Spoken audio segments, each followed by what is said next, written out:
Welcome to big news. నేను మీ గౌసుద్దీన్ షేక్. ఉన్నదే రాస్తా, చూసిందే చెప్తా.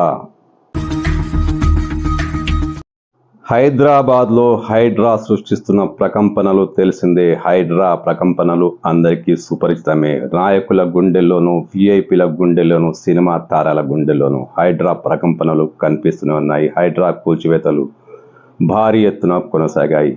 ఇప్పుడు హైడ్రా సంప్రదాయం తెలంగాణలోని రూరల్ ప్రాంతాలకు కూడా పాకినట్టుంది. అక్కడ కూడా భారీగా కూల్చివేతలు మొదలయ్యాయి.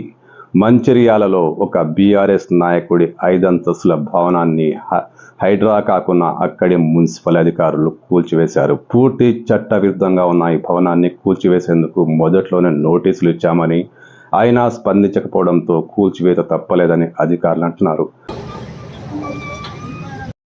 మంచిర్యాల జిల్లా నస్పూర్ మున్సిపాలిటీ పరిధిలో స్థానిక బీఆర్ఎస్ నేత ఢీకొండ అన్నయ్య అక్రమంగా నిర్మించిన 5 అంతస్తుల భవనంపై అధికారులు బుల్డోజర్లు నడిపారు. సర్వే నంబర్ 40లో అనుమతులు తీసుకున్న గులాబీ నేత అక్కడ కాకుండా సర్వే నంబర్ 42లో భవనాన్ని నిర్మించాలని అధికారులు గుర్తించారు. అధికారులు ముందు జాగ్రత్త చర్యగా ఆ ఢీకొండ అన్నయ్యను, ఆయన బంధువులను అదుపులోకి తీసుకొని కూల్చివేతలు కొనసాగించారు. ఈ సందర్భంగా స్థానికంగా కొంతసేపు ఉద్రిక్త వాతావరణం కొనసాగింది.